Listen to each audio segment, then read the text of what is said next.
No vídeo de hoje a gente vai falar sobre a importância dos preços na economia e a importância do lucro na economia, pois tanto o preço quanto o lucro têm uma função social muito importante que não podem ser ignoradas.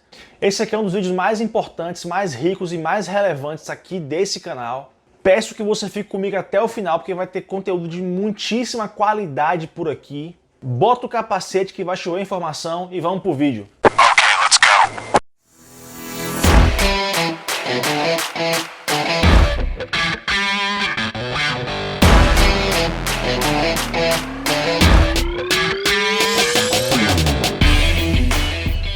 Fala aí, seus capitalistas selvagens, tudo beleza com vocês? Meu nome é Jorge Gonzaga, eu falo diretamente de Graz, na Áustria. Se você ainda não me conhece, eu te convido que você se inscreva aqui no canal. Aqui eu falo majoritariamente sobre economia, finanças e investimentos. Então, se esses são temas e assuntos que você se interessa, eu prometo, te garanto que você vai gostar muito do conteúdo que eu tenho por aqui. Posto vídeos semanalmente, vídeo brabo com conteúdo de qualidade e gratuito para vocês. Se não for pedir muito, deixa seu like aí, não custa nada para você, vale muito para mim e é o sinal de agradecimento, é o sinal de gratidão que eu peço a vocês por estar sempre trabalhando e postando conteúdo por aqui no canal, beleza? Bom, vamos falar aqui sobre a importância dos preços na economia, no sistema capitalista, a importância do lucro, a função social do lucro, a função social do preço, todos esses sinais que são completamente ignorados por nossos líderes, chefes de Estado, políticos, gestores, e por que a gente não pode controlar preços,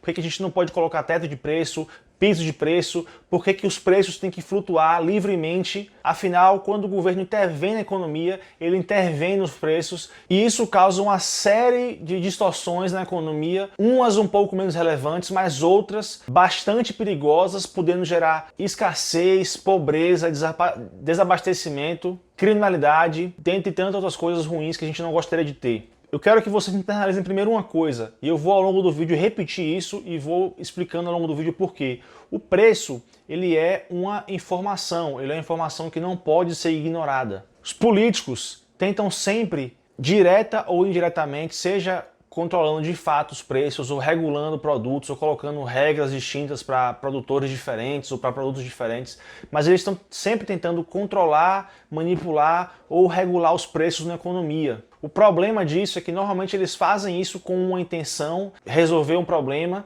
só que na verdade isso gera outros problemas não intencionados, dos quais o político não fazia ideia que causaria, porque nenhum político tem todo o conhecimento do mundo capaz de prever tudo o que vai acontecer a partir de uma determinada ação, de uma centralização de poder. E quando a gente fala em controlar preço, o que acontece normalmente quando os políticos tentam controlar preços, ou quando o Estado tenta controlar preço, é que a consequência da ação do Estado é justamente o contrário do que ele gostaria que acontecesse. Normalmente, quando ele quer controlar preços para não ter escassez, é a escassez que acontece. Quando ele quer controlar preços para não ter abundância, é a abundância que ele consegue. Então eu vou explicando aqui ao longo do vídeo por que isso acontece e como que funciona o sistema de preços, por que ele é muito importante. Primeiro, eu gostaria com vocês aqui de estabelecer algumas premissas econômicas para facilitar o seu entendimento ao longo do vídeo. Bem, o primeiro conceito que eu quero estabelecer com vocês aqui é o porquê de existir um preço para as coisas. Da onde vem um preço? Por que esse mouse custa X reais, X euros? Esse óculos custa uma quantidade de euros maior do que o mouse? Por quê? Da onde vem isso? Basicamente, o preço de tudo é determinado por dois fatores. O primeiro fator é o valor que as pessoas que estão comprando dão àquilo. E o segundo é a escassez daquele determinado produto, bem ou serviço. Muita gente acha que algo só por ser escasso ele tem valor, o que é um conceito errado. A raridade ela só empresta valor à coisa quando existe um lastro de valor subjetivo enxergado pelas pessoas naquela coisa. Por exemplo, se você vê na Terra uma formiga que não parece uma formiga, ela é uma espécie de formiga que ela parece uma tartaruga. Eu nunca vi. Se você ver, provavelmente você vai ser a primeira pessoa que viu isso. E seria algo muito raro. Mas só porque é algo muito raro, não quer dizer que alguém está disposto a pagar um preço por isso. Porque ninguém enxerga um valor subjetivo nisso. A não ser que você conheça um colecionador de formigas e ele ache muito interessante essa formiga. Talvez esse cara enxergue um valor subjetivo nisso e por ser raro ele vai pagar um preço muito alto. Mas provavelmente não é o caso para a maior parte das pessoas. Em compensação, o ar que a gente respira, ele tem muito valor. A nossa vida depende desse ar. E apesar desse ar ter um valor infinito pra gente, sem ele a gente não vive, a gente não paga nada por esse ar que a gente respira. Por quê? Porque ele é tão abundante, mas tão abundante, que ele não tem nenhuma escassez. Então, como é que você vai determinar o preço de algo que não tem escassez? Então, o preço ele vem basicamente do valor, do lastro de valor subjetivo que a gente enxerga naquela coisa e da escassez. Só porque algo é escasso não quer dizer que ele é valioso e o contrário também vale. Só porque algo é valioso não quer dizer que ele é escasso. E aí, embutido nisso, em escassez e valor, a gente vai ter a formação do preço. Portanto, um certo bem, um determinado bem, ele tem o seu preço aumentado à medida que a sua escassez também aumenta, ou seja, à medida que ele é menos abundante, ele fica mais caro, e o contrário também vale. À medida que ele fica menos escasso, ou seja, mais abundante, o seu preço tende a cair. E aí, como é que é feita a formação do preço? A formação do preço é basicamente o seguinte: você produz algo e para você produzir aquilo, para você ter aquele bem, aquilo te custou alguns recursos. Tempo, mão de obra, matéria-prima, transporte, imposto, enfim, dentre outras coisas. Tempo de estudo, sua habilidade, um pouco da sua saúde, a depender do tipo de trabalho. Você vai pegar tudo isso que lhe custou e vai falar assim, bom, isso me custou X. Eu preciso vender esse bem que me custou X com um lucro, ou seja, X mais Y. Y é o seu lucro. E você vai ver se o mercado aceita pagar esse preço, X mais Y. Se o mercado pagar esse preço, é porque o produto vale pelo menos isso. Se você vê que esse produto acabou muito rápido, é porque provavelmente você vendeu ele barato demais. Se você colocar um preço que ele fique lá no seu estoque e não venda, é porque ele está caro demais. Então quem está vendendo e comprando, os preços estão o tempo inteiro flutuando até que você ache o ponto ótimo entre oferta e demanda. Por isso que eu falo que o preço tem uma função social e o lucro tem uma função social. Ele tem a função de manter a harmonia social entre as pessoas. Ele tem a função de manter em equilíbrio todas as pontas entre produtores e vendedores, entre demanda e oferta.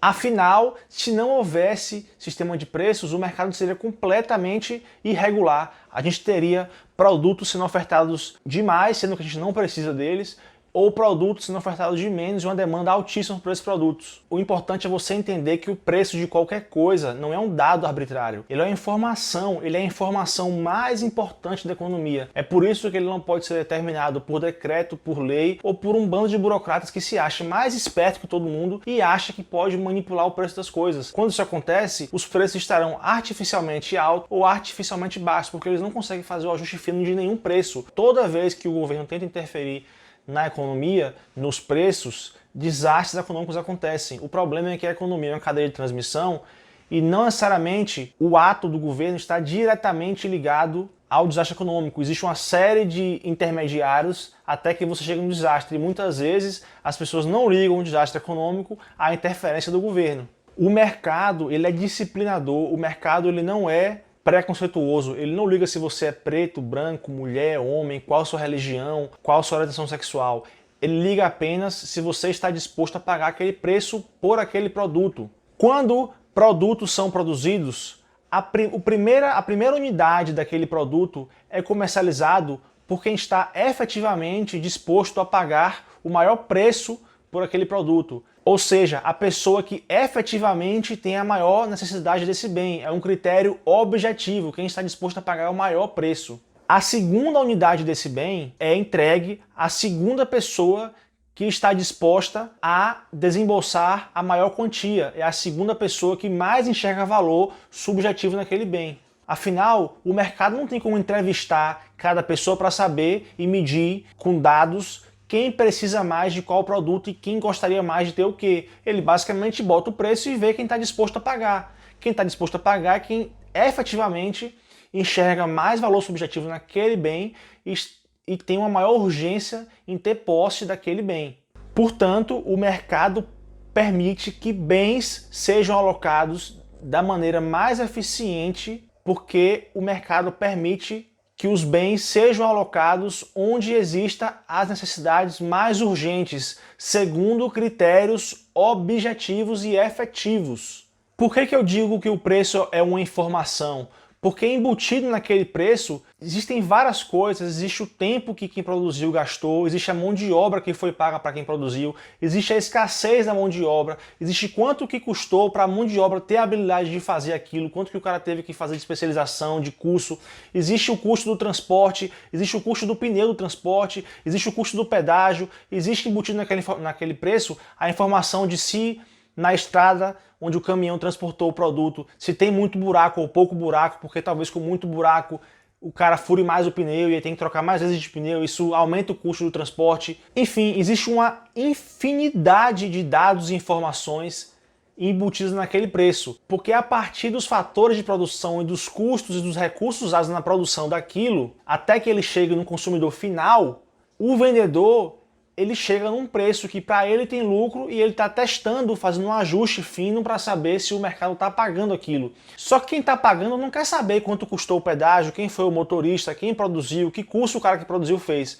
Só quer saber se o produto atende a necessidade dele e se o valor que ele vai pagar por aquilo compensa pelo que ele vai receber em troca. Na outra ponta, quem vende, quem produz, ele quer saber se o que ele está produzindo, o tempo e o recurso que ele está gastando, aquilo vai dar lucro para ele, vai ter quem compre. Então você acha o equilíbrio entre quem produz, quem vende, a oferta e quem demanda, quem compra, que é o consumidor. Quando um produtor tem lucro, significa efetivamente que ele está atendendo uma demanda da sociedade. E quanto mais lucro ele tem, significa que ele está efetivamente, de forma mais eficiente, atendendo mais necessidades das pessoas. Porque das duas, uma, ou o lucro dele, a margem dele é baixa, mas ele tem uma escala muito grande, ele atende a muitas pessoas e ele ajuda muitas pessoas a melhorar de vida, senão a pessoa não iria voluntariamente gastar seu dinheiro em troca desse produto, ou ele vende para poucas pessoas, mas ele tem uma margem de lucro tão grande que significa que ele é muito eficiente, ele consegue produzir algo de muito valor gastando pouquíssimo recurso comparado ao valor do produto que ele vende. E a cada nova transação, uma riqueza é criada. Eu já falei aqui no meu vídeo sobre capitalismo como sendo a cura da pobreza, e eu falei que uma das formas de criação de riqueza é através das transações voluntárias, porque ambos os lados saem ganhando. Tanto quem vendeu o produto quanto quem comprou o produto. Foi uma troca voluntária. Quem vendeu uma cadeira por R$100 acha que os R$100 vale mais do que a cadeira para ele. E quem comprou a cadeira por 100 acha que a cadeira vale mais do que os 100.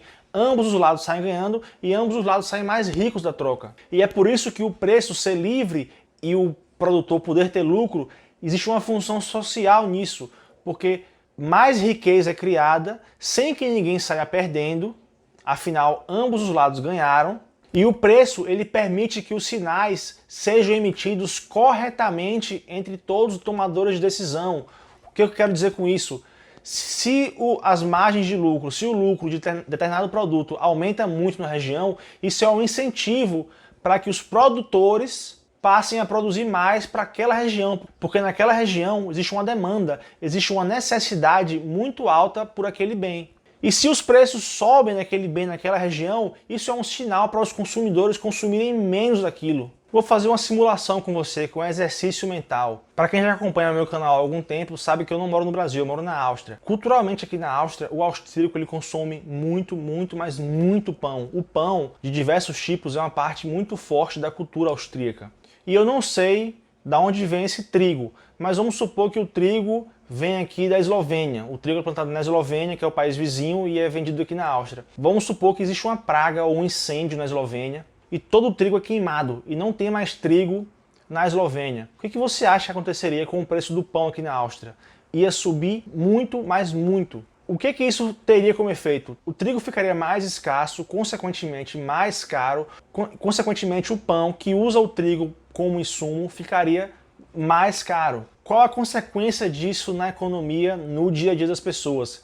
A primeira consequência é que os tomadores de decisão do lado do consumo iriam pensar o seguinte: bom, o pão por esse preço eu não consigo pagar. Então, ao invés de eu comprar 5 pães como eu faço todo dia, eu vou passar a comprar 3, vou passar a comprar 4, vou passar a comprar 2, ou não vou comprar. Ele passa a consumir menos.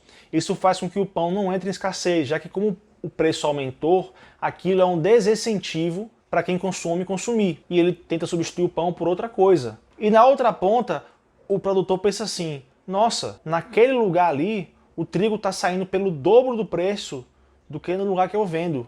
Quer saber? Eu vou produzir para vender naquele mercado. Então aquilo cria um incentivo para que mais produtores e mais vendedores daquele produto atendam aquela região, já que o preço é uma informação para o tomador de decisão, é um sinal para o tomador de decisão do lado da oferta de que, olha, aqui tem muita gente querendo o que você produz, venha vender aqui. Aqui existe uma necessidade muito mais alta do que você produz do que lá. Então, por favor, venda-o aqui.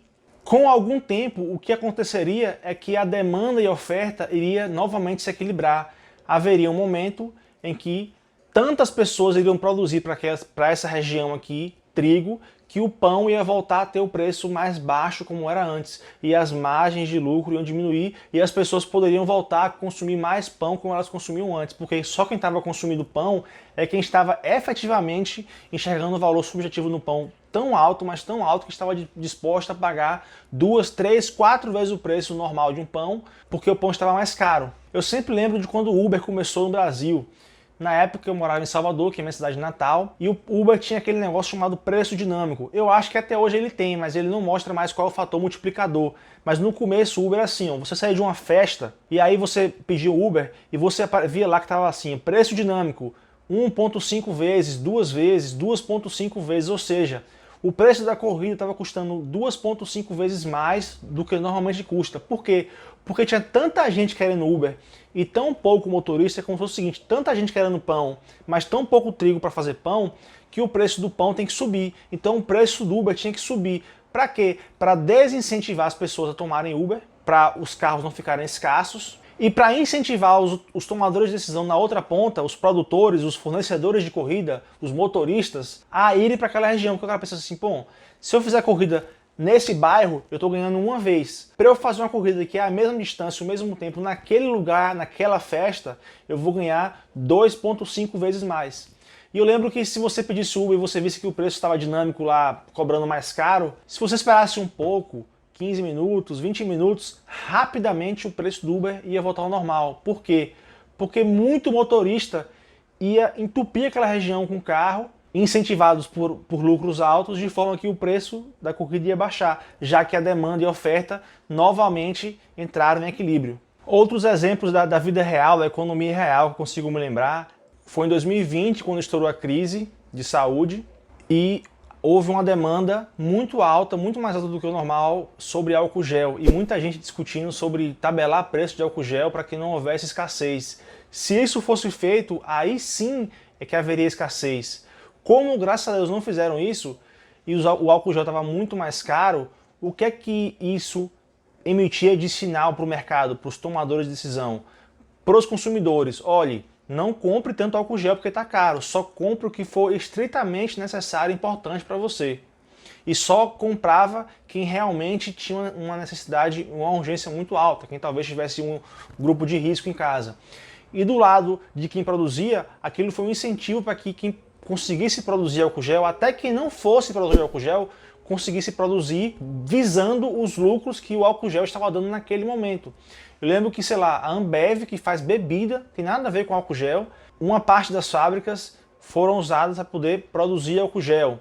E vários outros produtores de outras coisas, mas que tinham capacidade de produzir álcool gel, conseguiram também produzir álcool gel, já que o preço e o lucro emitiam um sinal para quem produz de, ó, naquele lugar ali tem uma necessidade muito grande de álcool gel. Por isso que o lucro e o preço têm uma função social e o preço é a informação mais importante da economia. Agora, por que tabelar preços não funciona? Porque você gera um choque de duas ações completamente antagônicas, ou seja, você diminui a produção e você aumenta o consumo. Como que isso acontece? Vou dar o exemplo do botijão de gás. Na crise dos caminhoneiros que ocorreu no Brasil, acho que em 2018, eu estava no Brasil ainda, eu lembro que botijão de gás ficou super escasso porque não estava tendo abastecimento e aí não tinha muito botijão para comprar. Eu acho que teve estados, acho que tiveram estados ou cidades que tabelaram preço. Sabe qual foi a consequência disso? A consequência é que quem consumia botijão de gás se sentia incentivado a comprar, já que ele enxergava um valor subjetivo naquele bem muito alto, a partir desse momento e o preço do botijão estava artificialmente baixo. Então eu vi notícia de gente comprando 5 botijões de gás, 10 botijões de gás. Quem precisa de 10 botijões de gás para um mês? Ninguém. Em compensação, tiveram outras pessoas que talvez precisassem muito do botijão e por mais que o preço do botijão estava controladamente baixo pelo governo, aquela pessoa não achava botijão para comprar em lugar nenhum, porque o botijão entrou em escassez, já que quem produz o botijão, quem transporta o botijão, não se sentia incentivado a gastar um pouco mais para fazer um transporte talvez privado, ou para levar o botijão de outro meio, sei lá, um avião, porque fala assim, bom, se eu for transportar o botijão dessa maneira, vai me custar um valor, e o que eu posso vender até aqui, então eu não vou ter lucro, eu vou ter prejuízo, eu não vou fazer isso. Então, o cara que produz e que vende, ele não é incentivado a produzir mais, a vender mais, e quem compra é incentivado a comprar mais. Você gera um choque, eventualmente haverá escassez. Então, talvez, se tinha uma mulher com recém-nascido que tinha que ferver a chupeta para o bebê, ela não tinha mais como ferver a chupeta para o bebê porque simplesmente não tinha botijão. O que você prefere? Um produto barato, mas que você não acha em lugar nenhum, ou um produto caro, mas que ele não está escasso? Você acha que é por acaso que nos mercados da Venezuela não tem produtos? Você acha que é por acaso que nas prateleiras da Argentina estão começando a sumir produtos? Você acha que é por acaso que quando o governo de Berlim, eu vi a notícia no ano passado, que estabelar preço de apartamento, os apartamentos para alugar ficaram cada vez mais escassos? Primeira notícia saiu de que Berlim estava tabelando o preço de aluguel, colocando teto. E depois a notícia de que estava difícil achar apartamento em Berlim. Por quê? Se você coloca um teto de preço, o cara que produz, ele pensa assim, bom, se eu vou produzir algo e meu lucro vai ser baixo, ou se eu gasto tanto para produzir e eu só posso vender até aqui e eu vou ter prejuízo, eu não produzo. E quem consome pensa assim, isso aqui na minha cabeça, a percepção de valor que eu tenho nisso é aqui. E o governo obriga todo mundo a vender aqui, então eu vou comprar de monte. Ou seja, teto de preços gera escassez. Em contrapartida, piso de preços gera abundância. Um exemplo que eu consigo dar aqui são dos táxis ou, por exemplo, do salário mínimo. O trabalho, o serviço que você faz para alguém, que o trabalhador presta a uma empresa, é um bem.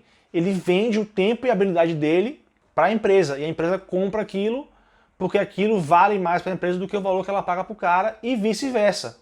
Quando o governo ele bota um salário mínimo, ele obriga que a empresa pague ao trabalhador um teto de valor, mesmo que o trabalhador não gere aquilo de valor. Então vamos supor que a empresa quer contratar um cara que não tem nenhuma experiência com o que vai fazer, mas a empresa é obrigada a pagar R$1.000. E na verdade 1.000 significa para a empresa mais de 2.000, porque tem imposto, o FGTS, um monte de tributação e regras que ela gasta mais do que o dobro do que o trabalhador efetivamente recebe. Mas enfim, voltando. Se na percepção da empresa aquele trabalhador não gera valor para ela, o tanto quanto ela deve, por obrigação, pagar no mínimo aquele cara, ela não vai contratar o cara.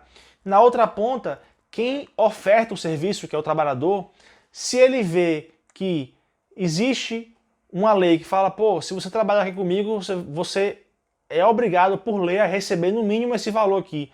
Você vai gerar uma abundância de gente procurando emprego e uma escassez de gente ofertando emprego. Quando você quer o contrário. Para você ter pleno emprego, você quer que tenha abundância de gente ofertando emprego e escassez de gente procurando emprego. Só que ao controlar preços, você cria um incentivo na cabeça dos tomadores de decisão exatamente o contrário do que você queria. Por isso que é importante você colocar na sua cabeça que a cura para preços altos são preços altos, por mais antagônico e por mais paradoxal que isso possa parecer. Porque ao ter preços altos, isso é um incentivo para que as pessoas passem a consumir menos ou passem a consumir apenas quando seja extremamente importante para elas. E isso passa informação para quem produz que eles devem produzir mais porque ali existe uma demanda não atendida. Ali existe uma necessidade não atendida. E existe um trade-off. Existe uma relação inversamente proporcional entre a quantidade ofertada de um bem e o seu preço. Quanto mais unidades daquele bem forem produzidas, o seu preço tende a baixar e vice-versa. Então, quando o governo cria teto de preços, na verdade o que ele está fazendo é diminuir a quantidade de produto sendo ofertada, porque ele aumenta a demanda e diminui a oferta. E ao deixar os preços altos, o incentivo é que no médio e longo prazo a quantidade ofertada daquele bem seja cada vez maior, portanto o seu preço menor, portanto as pessoas terão mais acesso àquele produto ou serviço, àquele bem. E o governo sabe disso, mas ele joga para a torcida, ele quer dizer, fazer parecer que os empresários são maus, os capitalistas, e que não querem que você tenha acesso, e cria um teto de preços querendo resolver um problema complexo com uma solução simples, achando que o mundo se resolve com caneta e papel escrevendo leis. Mas o governo sabe disso, tanto sabe que na crise de 29, no governo de Getúlio Vargas, o Brasil, isso virou notícia do mundo, em Santos, queimou um estoque de 11 milhões de quilos de café para diminuir a abundância de estoque de café, ou seja, para aumentar a escassez de café, para fazer com que o preço do café ficasse forçadamente alto. Ou seja, as pessoas teriam menos acesso a café porque o café estava artificialmente com os estoques baixos, já que foi feita uma queima de café.